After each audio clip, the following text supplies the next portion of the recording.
Aku nak tanya, belanjawan apa yang kerajaan bentang ni sampai menteri pun dapat ni?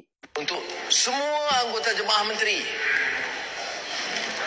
mengenang jasa, khidmat dan pengorbanan mereka akan terus menerima potongan 20% gaji.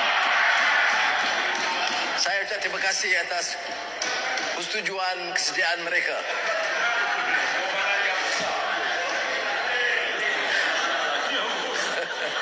Okey, tadi Dewan Parlimen tu gamat lah. Setelah PMX ni, dia keluarkan satu pengumuman. Dan dia agak surprise lah pengumuman itu. Kita ingat tiba-tiba menteri ni dapat allowance lebih 20% ke apa. Tetapi rupa-rupanya, pemotongan kepada gaji menteri yang dibuat sebelum ini diteruskan pada tahun hadapan. Bermakna tahun depan ni, menteri tetap kena potong gaji 20%.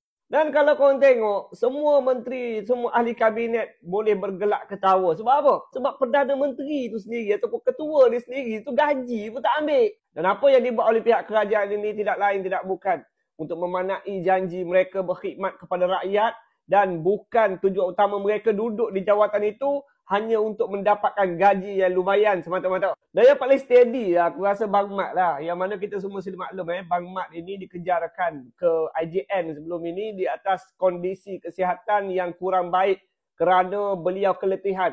Tetapi Bang Mat boleh hadir ke dalam sesi belanjawan tadi walaupun dalam keadaan dia tengah cuti sakit. Mungkin perkara ini jarang-jarang berlaku lah. Yang mana seorang menteri yang tengah cuti sakit pergi ke parlimen untuk dengar pengumuman daripada Perdana Menteri potong gaji dia 20%. Terbaik dan padu Bang Mat dan seluruh jentera kabinet yang lain. Dan sebenarnya aku rasa tujuan Bang Mat pergi ke sana untuk mendengar sendiri pengumuman yang penting untuk belanjawan bagi sektor pertanian dan keterjaminan makanan.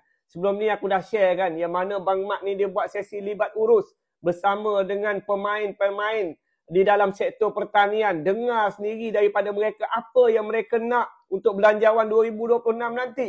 Ini bermakna kerajaan hari ini mendengar keluh kesah rakyat dan mengangkat suara rakyat itu ke peringkat yang lebih tinggi. Jadi Bang Mat nak dengar sendiri usaha yang telah pun dibuat, permintaan yang telah pun dipanjangkan kepada Perdana Menteri. Inilah kesesamaan dan keseragaman dalam tujuan di antara pemimpin-pemimpin negara kita. Syabas kepada semua. Assalamualaikum. Ciao.